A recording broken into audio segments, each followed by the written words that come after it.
Green Hill Elementary sat quietly on the outskirts of Oregon City, surrounded by tall pine trees and the lazy bends of a shallow river. The school was a single-story sprawl of red brick buildings, the kind you might mistake for a community center or an old-fashioned library. There were basketball hoops at the far end of the playground, a faded jungle gym, and swings that creaked softly even on still days. For years, it had been a safe, predictable place, a bubble of routine and comfort for its 400-odd students, their parents, and the handful of teachers who'd grown into local fixtures.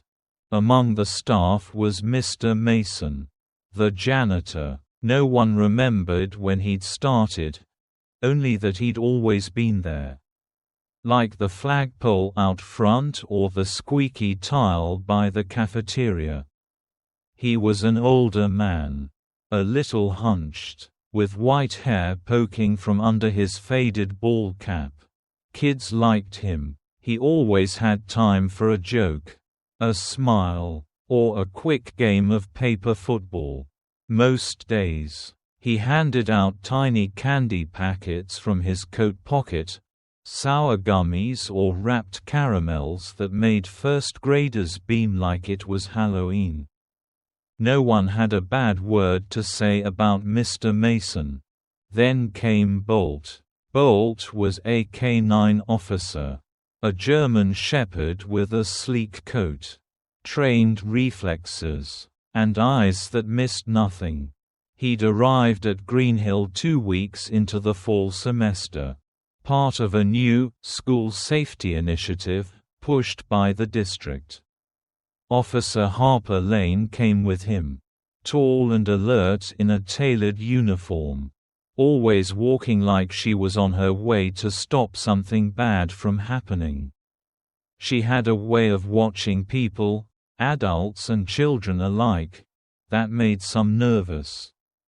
But most parents loved the extra layer of security. Bolt quickly became a student favorite. He sat obediently during morning assemblies and let kids pet him after lunch. He never barked at the teachers, never growled at the noise. He was professional, steady, reliable, until he started acting strange. It began subtly. Harper noticed it first during a morning patrol.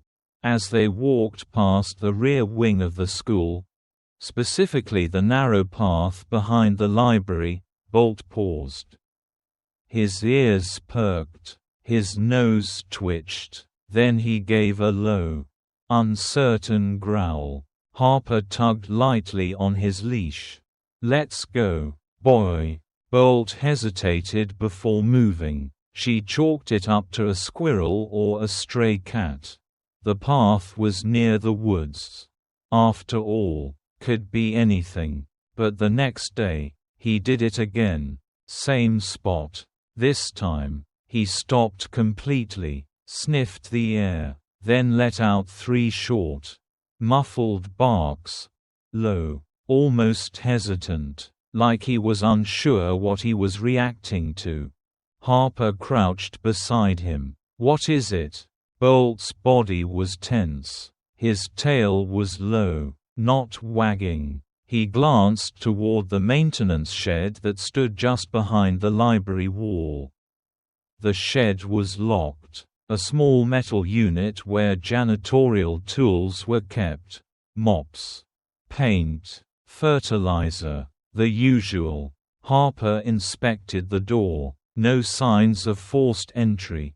No strange odors she could detect. Still, she made a note of it. Maybe chemical residue was messing with his senses.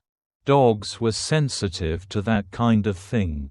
But by the 4th day, there was no doubt, Bolt was alerting to something.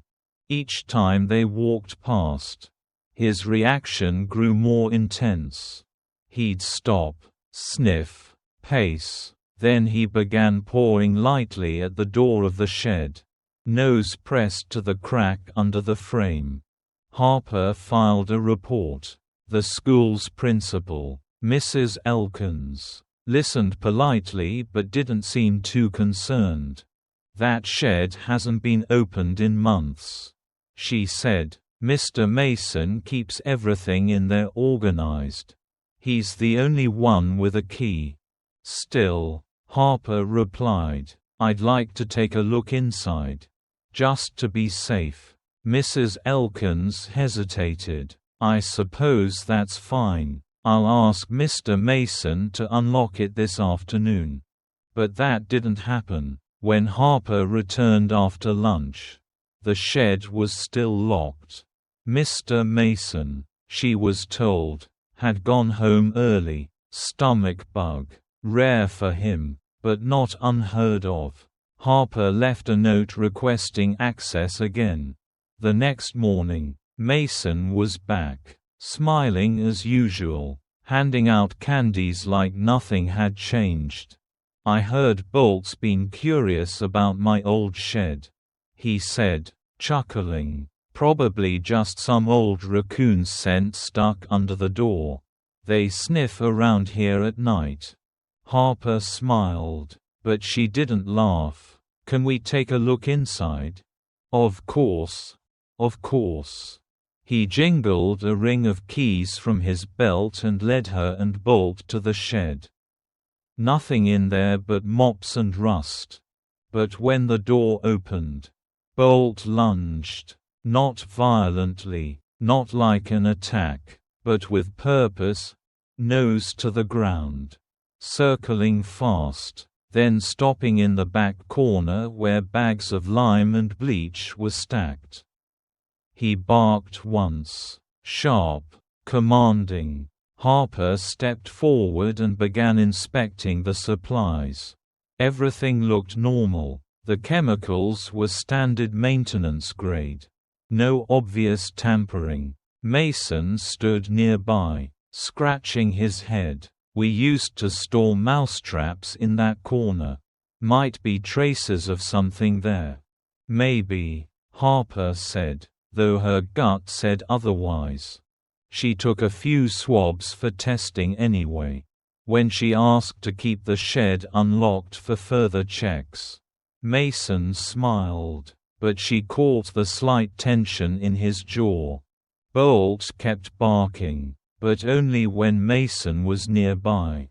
By the end of the week, Harper's instincts were screaming. She requested security footage for the past month, especially around the shed. What she got was patchy.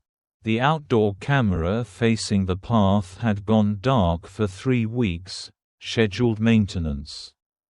Apparently, Mason had signed the work order. Harper brought in a thermal scanner. Nothing unusual showed inside the shed. Still, Bolt reacted every time they neared it. Sometimes even before the shed was in sight. His whole demeanor shifted, guarded, focused, like he was waiting for something to come out. Harper didn't say anything to the kids or other teachers, but she started walking a little slower near that part of the building. Kept her hand near her radio. Watched Mr. Mason a little more closely. One afternoon, while waiting near the shed, she saw him coming from the gym. He didn't see her, not at first. He was carrying a small white bag. Nothing big, could have been trash. But when he saw her, he stiffened. "Need something, Officer Lane?" "Just getting some air," she said. He nodded and walked past. Bolt didn't bark this time. He didn't growl, but the hair on his back stood up as he watched the man disappear around the corner. Harper looked down at the dog. "You're trying to tell me something," she murmured, and for the first time, she wondered if this peaceful school was hiding something far worse than old chemicals. something only Bolt could smell. It happened on a grey Thursday afternoon. The kind where the clouds hang low and even the children's laughter seems a little quieter. Recess had just ended, and Harper was walking her usual round with Bolt when they turned the corner behind the library. The dog stopped dead. Then he lunged. With a sudden, violent jerk of the leash, Bolt sprang forward and slammed against the end of his lead, barking loud and sharp. No hesitation. No uncertainty. His growl cut through the silence like a blade. He wasn't just alerting now. He was trying to get through the door. Harper pulled him back. "Easy, Bolt. What is it?" She looked at the tool shed. Something was different. The lock. It was new, thick, industrial grade, not the flimsy school-issued padlock she'd seen last week. This one gleamed like it had just been screwed into place. And it clearly didn't match the older, weather-worn hardware of the door. Harper's eyes narrowed. She reached out to test the handle. Definitely locked. Then she stepped back, scanned the area. No one in sight.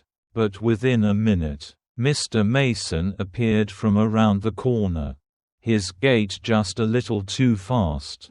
He was holding a folded tarp and wearing that same easygoing smile he always used with staff and kids alike. "Oh, hey there," he said, almost breathless. "Didn't mean to scare you. Just doing a bit of late cleaning. Had some old stuff to haul out." Harper gestured to the lock. "New padlock?" He paused a second too long. "Ah, yeah, the old one rusted out. I had a spare at home. Figured I'd swap it out. Didn't think it was a big deal." Bolt growled again, low, persistent. Harper didn't respond immediately. She was staring at the man now. And for the first time, Mason didn't meet her eyes. His hand gripped the tarp tighter. "I'll need to take a look inside," she said. Mason's smile faltered, just slightly. "Oh, sure. It's a bit of a mess right now. I was gonna sort it this weekend." "Mr. Mason," she said evenly, "please unlock the door." That's when the radio on her belt crackled to life. "All units be advised," a dispatcher said. "Update on missing juvenile, Caleb Weston. Last seen Monday near school grounds. Possible sightings around the rear perimeter. Case is still active. Search continues." Harper's chest tightened. It had been 2 days since Caleb Weston, a quiet fourth grader with a mop of sandy hair and a habit of walking home alone, disappeared after the final bell. Everyone assumed he'd taken a wrong turn on the wooded trail behind the school. There were no witnesses, no clues, just his empty backpack, found near the outer fence line. And now a new lock on a shed that Bolt wanted to tear open. Harper took a step closer to Mason. "You said you were cleaning out old supplies." He nodded quickly, too quickly. "Yeah, just odds and ends. Broken stuff. I didn't mean." "Wait here," Harper said, voice firm. She stepped back and keyed her mic. "This is Officer Lane at Greenhill Elementary. I'm requesting immediate backup. Suspicious activity near the East Maintenance Shed. Possibly related to ongoing missing persons case. Suspect is on site." Mason's eyes widened. "Now hold on. This is a mistake. Officer, step away from the door." She kept one hand on Bolt's leash, the other near her holster. Mason backed up slowly, hands raised. "I've worked here 20 years. You think I'd just wait?" Bolt growled again. His muscles were coiled. "Ready." Harper didn't break eye contact. But as the seconds ticked by and the sound of distant sirens began to echo from the road, Mason's posture changed. Something flickered in his eyes. And then, with no warning, he turned and ran. He dropped the tarp and bolted across the narrow corridor between buildings, disappearing into the thicket of shrubs and trees that lined the rear fence. "Damn it," Harper muttered. "Already calling it in. Suspect is fleeing on foot. I need eyes on the east perimeter now." She didn't let go of Bolt. The leash was short, tactical, not made for long-range pursuit, and she needed to secure the scene. By the time backup arrived 5 minutes later, 2 officers and a detective from Oregon PD, Mason was gone. Vanished into the woods like a ghost. The officers swept the perimeter. Drones were launched. Bloodhounds were brought in. But he'd had a head start. And he knew the terrain well. After all, he'd worked at the school longer than anyone. Meanwhile, Harper and her team forced open the new lock. Inside the shed, beneath a stack of bleach buckets and cleaning supplies, they found a false panel in the floor, a crawl space, and the faint, unmistakable smell of sweat, food, and something else, something foul. The investigation would unfold over days, with search teams combing every inch of the area. But one thing was already clear. Bolt had been right, and the peaceful shell of Greenhill Elementary was starting to crack wide open. The shed door hung open, twisted and cracked after Harper and Bolt had forced it off its hinges with the help of backup. The false panel in the floor had already been lifted, revealing a narrow staircase shrouded in darkness. The air that drifted up was stale, heavy with mildew and something sharper, an unnatural chemical bitterness that made Harper's stomach tighten. Bolt stood at the edge of the opening, his body taut, ears perked, nose twitching rapidly. He let out a single sharp bark, and without waiting, began to descend the stairs. Harper drew her flashlight and followed, her boots echoing softly on the wood. The staircase was steeper than it should have been, almost like a makeshift ladder. The walls were unfinished, bare earth packed tight between slabs of warped plywood. This wasn't part of any official school structure. Someone had built this by hand, quietly, over time. At the bottom, the staircase opened into a cramped hallway. Shelves lined the walls, stacked with janitorial supplies, bleach bottles, broken mop handles, half-used paint cans. But it was all a front. At the end of the corridor, behind a rolling shelf, Bolt stopped and growled low in his throat. Harper reached forward, hands steady, and rolled the shelf aside. Behind it was a door. Steel, reinforced, a keypad lock next to the handle. She keyed her radio. "Lane here. We've found a hidden room beneath the maintenance shed. Door is locked. Appears reinforced. Preparing to breach." The response was quick. "Copy that. Tactical is en route. ETA 3 minutes." Bolt pawed at the door once. Whining, Harper crouched beside him. "Someone's in there," she whispered. Her breath felt tight in her chest. She didn't wait for the tactical team. Time wasn't on their side. She turned to the sergeant who had followed her into the crawlspace. On 3, they planted their shoulders. 1, 2, 3. The door cracked open on the second hit. The frame splintered around the lock, and Harper shoved her way inside. The room was dark, cold. The walls were concrete, the floor bare. There were no windows, no ventilation, only a flickering bulb in the ceiling casting pale light on the figure in the far corner. It was Caleb Weston. He was curled in a blanket, face pale, his limbs stiff and thin. His hands were tied, but loose, like whoever had bound him had been rushed or careless. His eyes were wide, unblinking at first, but as the light from Harper's flashlight hit him, he blinked, then flinched away. "Caleb," Harper said softly, "you're safe now. It's okay. We've got you." The boy trembled, his lips cracked and dry. He didn't speak at first. He just stared.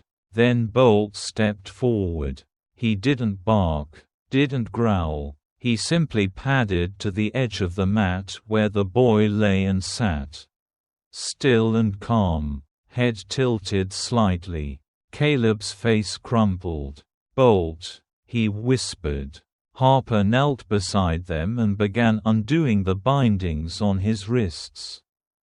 Caleb clutched something in his hand, a crumpled piece of paper, smudged with dirt and sweat. Harper took it gently and unfolded it. Her heart stopped when she read the words.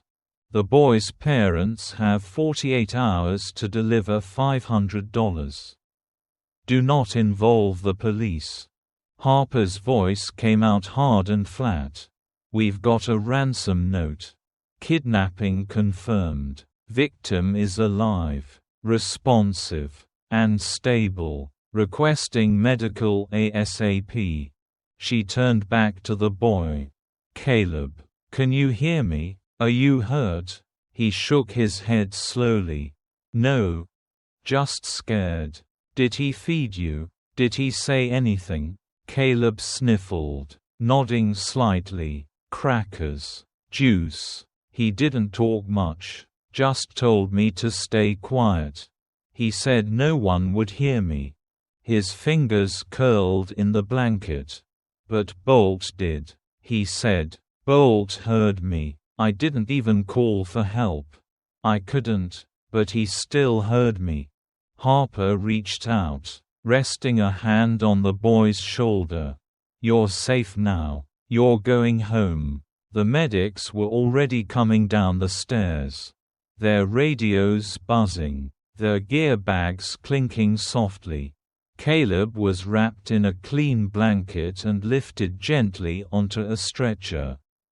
He didn't cry, but he kept his eyes on Bolt the entire time, as if the dog were a lighthouse that had guided him through a storm he still didn't understand. Back on the surface, as the stretcher was loaded into the ambulance, Harper stood beside Bolt, hand on his harness. The press was already circling beyond the school gates, kept back by a line of officers. Parents had begun to arrive, their faces a blend of panic, confusion, and disbelief. Caleb's mother reached the ambulance seconds before the doors closed. Her scream, half relief, half anguish, cut through the air as she pulled her son into her arms. Harper stepped back, heart pounding. The scene was chaos, but amid the noise, she looked down at Bolt. He sat tall, quiet, watchful. "You did it, boy," she whispered. Bolt didn't react, but she knew he understood.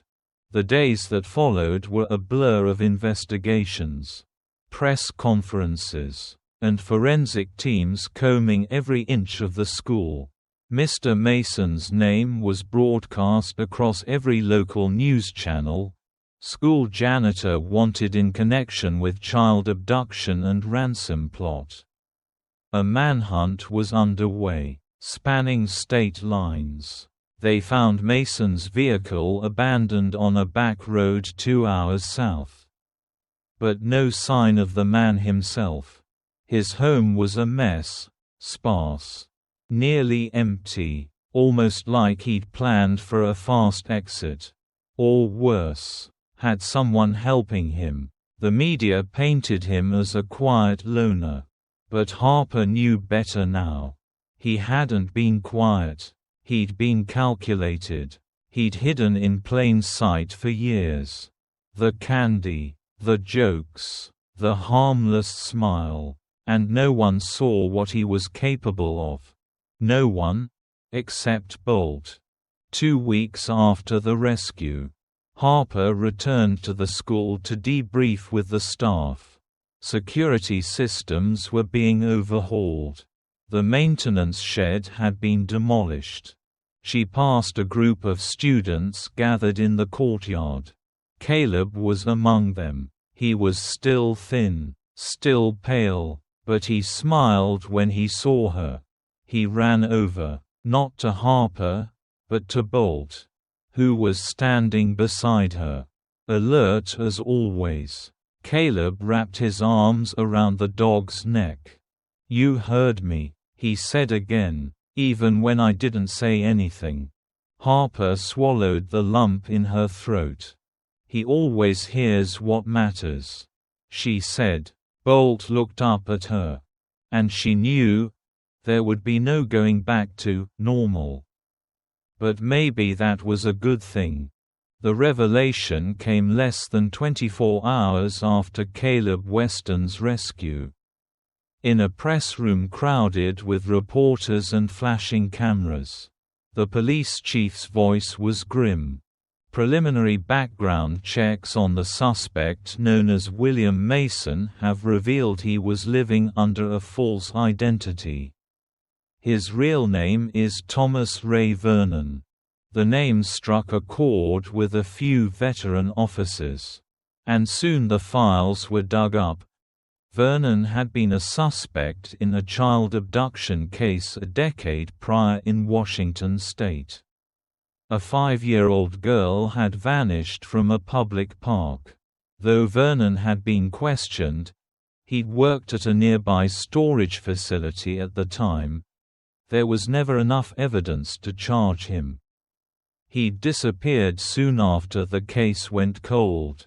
Now, with a fake ID, falsified employment history, and nearly a decade of blending in, he had slipped into the most trusted position at Greenhill Elementary.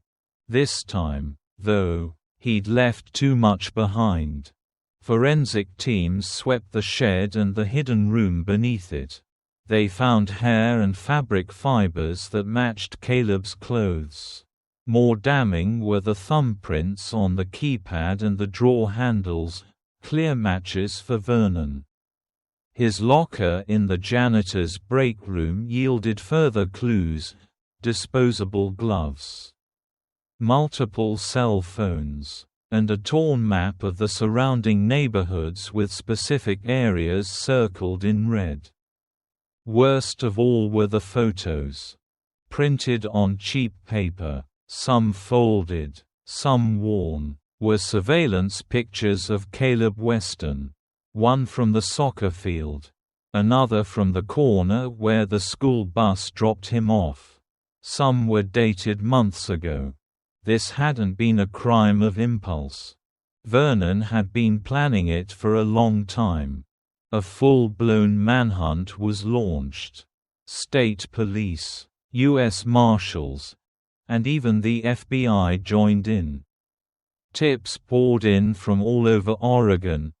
Vernon had been spotted at gas stations, diners, rest stops, but none panned out. He was slippery, experienced at vanishing. Officers speculated he might already be across state lines. 10 days passed. Then Harper had an idea. She returned to evidence, specifically to the jacket Vernon had worn during his final day at the school, the one he'd been seen carrying when he fled. It had been recovered from a drainage culvert a few miles away. Most people assumed he'd ditched it to throw off his scent. But maybe, just maybe, that scent was the key. She brought the jacket to Bolt. The moment the dog caught a whiff, something changed. He barked once, loud, then began pacing, nose to the ground, tail stiff. Harper clipped the leash to his harness and followed him out the door. They walked for hours, through back streets, along service roads, past industrial parks and freight yards. Harper let Bolt lead, trusting the instinct that had never once steered them wrong.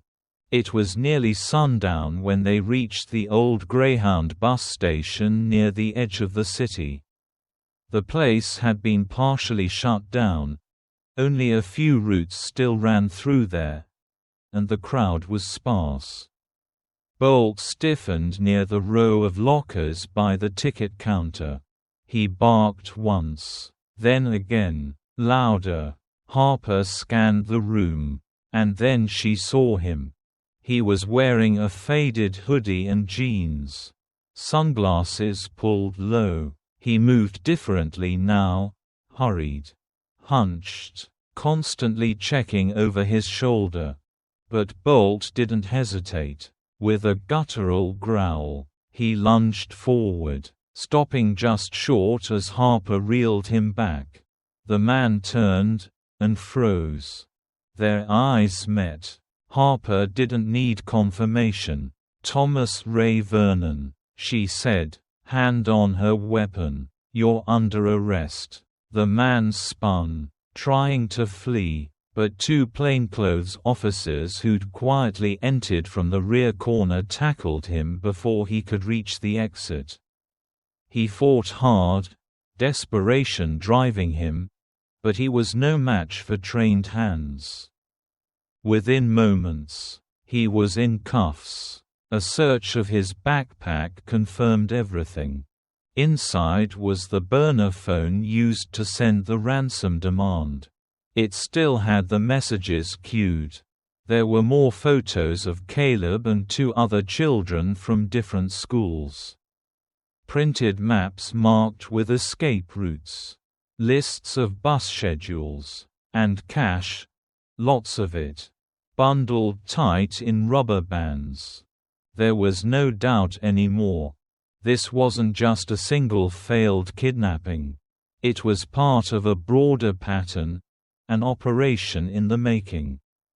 He had been waiting, watching, building toward something bigger, but Bolt had stopped it before it began.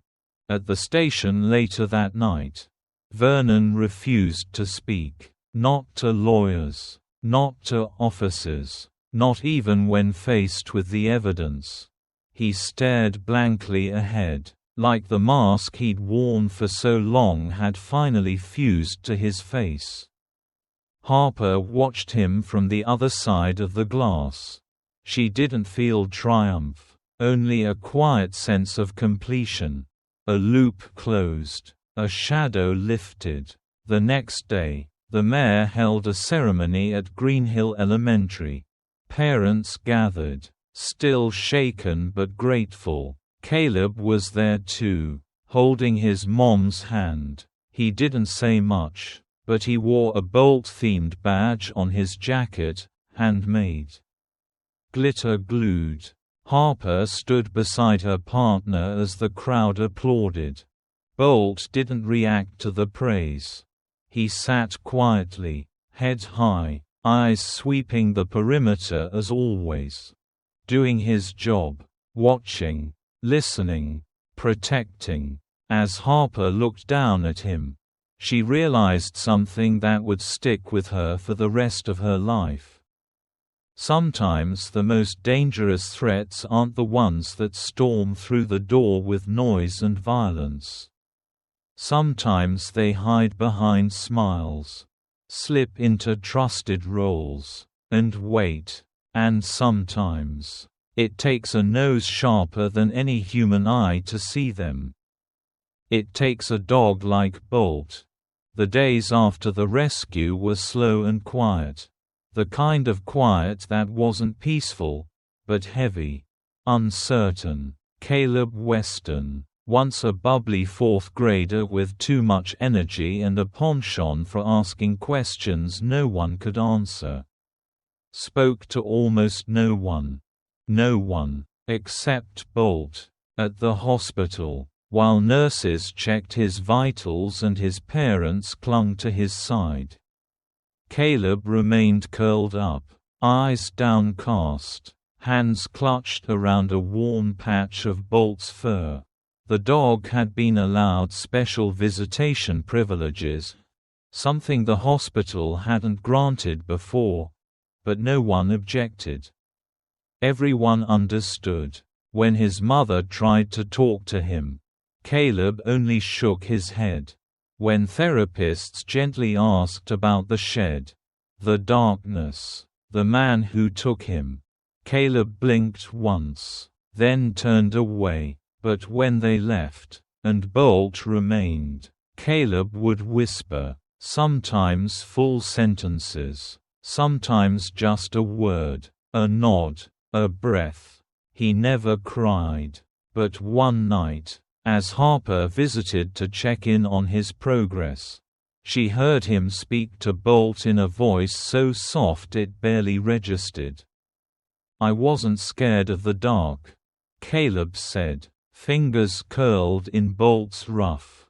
"I was scared no one would hear me." Bolt didn't move. He just rested his head on the edge of the boy's bed. Silent and steady, Harper stepped back quietly, heart cracking at the edges. Over the weeks that followed, Caleb improved. Slowly, bit by bit, he began talking to his parents again. Then his little sister. Then, eventually, to Harper. But Bolt was still the one he trusted most. When the trial began, Harper was called to testify. The prosecution's case against Thomas Ray Vernon, formerly Mr. Mason, was airtight. Physical evidence, motive, intent, digital footprints, and a trail of surveillance that painted a chilling timeline. But the star witness, the one who held everyone's attention in the courtroom, was Caleb Weston. The judge allowed special accommodations. Caleb was still fragile. And at Harper's request, Bolt was permitted to sit beside him on the stand. The moment the boy walked in, hand trembling slightly, the courtroom hushed. Bolt sat patiently at his side, unmoving, as if he understood this was not the place for barking or growling, but for something quieter, something stronger. "Do you understand why you're here today, Caleb?" the prosecutor asked gently. He nodded. "Do you remember what happened?" Another nod. "But you didn't call for help." Caleb's eyes flicked to the gallery, then to the floor. He spoke slowly, voice soft but steady. "I didn't need to yell," he said. "Bolt heard what I didn't say." There was a long silence. No one dared break it. Later, as the prosecution played audio from the ransom calls, displayed photos, laid out the maps and the plans, Harper watched Vernon in his chair, expressionless. He never looked at Caleb. He never looked at Bolt. He just stared at the wall, as though whatever mask he'd worn had finally cracked and left nothing behind. The verdict came after only 2 hours of deliberation. Guilty. Thomas Ray Vernon was sentenced to life in prison without the possibility of parole. The courtroom erupted in tears, relief, exhaustion, grief too old for a child to carry. Caleb buried his face in Bolt's fur. The German shepherd didn't move, just leaned in closer. The story spread fast. Local news picked it up first. Then national outlets. Articles with headlines like "The Dog Who Heard What No One Could" and "A Bark That Saved a Life" flooded social media. Caleb and Bolt were featured in interviews. Though the boy rarely spoke much. He didn't need to. His eyes told the story better than words ever could.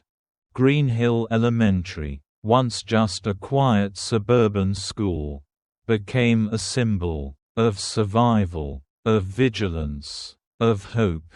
At the end of the school year, the town held a dedication ceremony. They called it Silent Hero Day.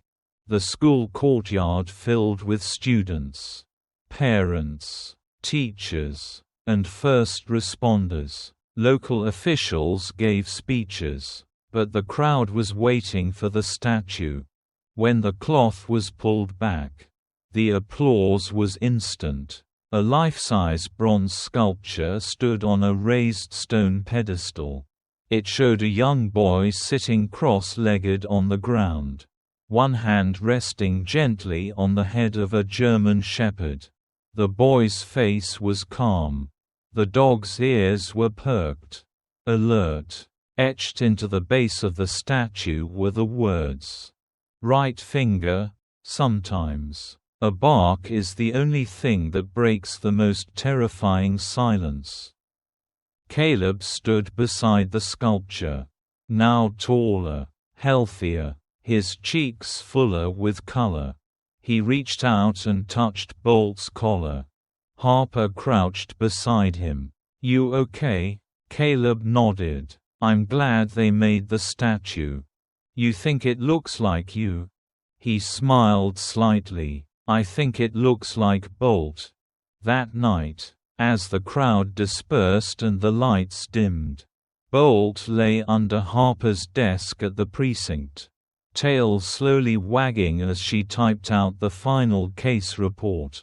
She paused for a moment and looked down at him. "You knew," she said, "long before we did."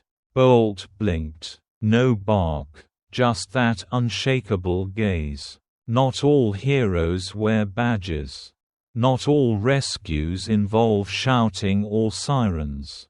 Some just take a dog who listens to what no one else can hear. And the quiet courage of a boy who refused to be forgotten. Thank you for watching the video. If you enjoyed it, please comment 1. And if you didn't, just hit like. See you in the next videos.